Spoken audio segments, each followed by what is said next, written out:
नमस्कार साथियों। आज हम आप लोग को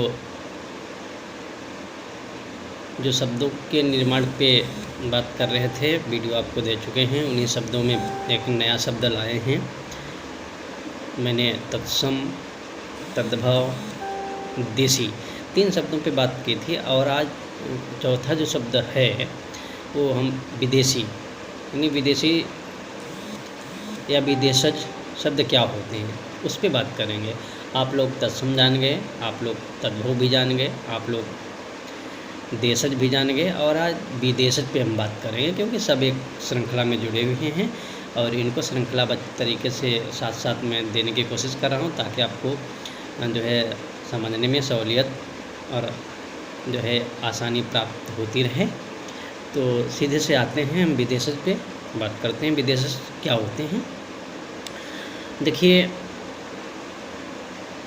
जो भाषा हमारी है हिंदी, बहुत बड़ी भाषा है, क्योंकि ये अपने आप में एक भाषा नहीं है, दुनिया के बहुत से शब्दों का एक समाहार है। तो उन शब्दों के समाहारों को अलग अलग करना कि जाने कहाँ से क्या चीज़ ली गई है और उसके आधार पे हमने एक भाषा का नवीनीकरण यानी गठन किया। तो वैसे ही विदेशी शब्द भी एक अंग है हमारी हिंदी साहित्य की शब्द संपदा में। तो आते हैं परिभाषा पे। विदेशी शब्द या विदेशी शब्द किसे कहते हैं? देखिए, विदेशी शब्द जो शब्द विदेशी भाषाओं से आकर, ध्यान दीजिएगा, जो शब्द विदेशी भाषाओं से आकर हिंदी में मिल गए या मिला लिए गए, उन्हें विदेशज या आगत शब्द भी कहते हैं। ठीक है, दोनों बातें, इन्हीं को आगत भी बोला जाता है। मतलब कहता है जो शब्द विदेशी भाषाओं से आकर हिंदी भाषा में मिल गए या उन्हें मिला लिया गया, उन्हें ही हम विदेशज या आगत शब्द कहते हैं।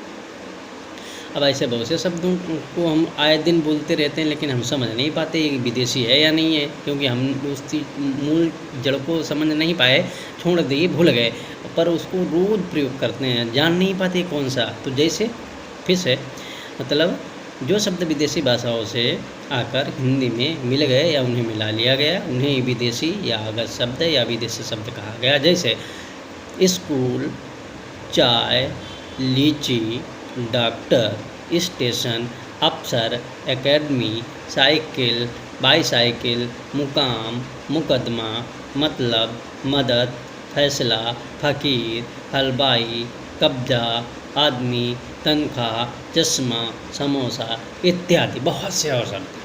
ये जितने शब्द हम देखिए आए दिन, इनको दिन में 20 बार क्यों नहीं बोलते होंगे, पर क्या हम भूल जाते हैं कहाँ से आए। तो क्या हो जाता है कि कोई चीज़ जो हमारे अपने पास आ जाती, मिला लेते, तो हम उसको अपना मान लेते हैं, नहीं ये हम ही से होगा, हमारी है और बाहर से नहीं आया होगा, ऐसा हम कंसेप्ट रख लेते हैं, लेकिन होता नहीं है। तो मूल गहराई में जब हम जाएंगे तो जान जाएंगे कौन चीज़ कहाँ से, कौन सी शब्दों को मैं कहाँ कहाँ से लाया हूँ और अपनी हिंदी शब्द क्षमता में उनको मिला के रखा है।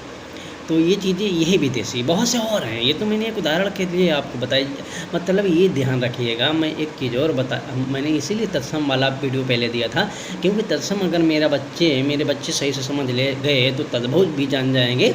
और जो चीज़ तत्सम में प्रयोग की जा रही हो, समझ लेना वह विदेशी हो ही नहीं सकती, बहुत दूर विदेशी शब्दों से वो चली जाती है, हट जाती है। लेकिन मैंने क्या किया, एक में जब लाते हैं तो यही हिंदी हमें जोड़ने का काम कर देती है और हम जान जाते हैं ये हमारे ही होंगे। लेकिन फिर भी सूक्ष्म बारीकियों को हमें समय समय पर समझते रहने, मतलब रहते चले जाना चाहिए। कभी भी ऐसा धोखा नहीं खाएंगे कि नहीं ये तो हम अपने मानते हैं, हमारे ही है, लेकिन वो हमारा वास्तव में होता नहीं।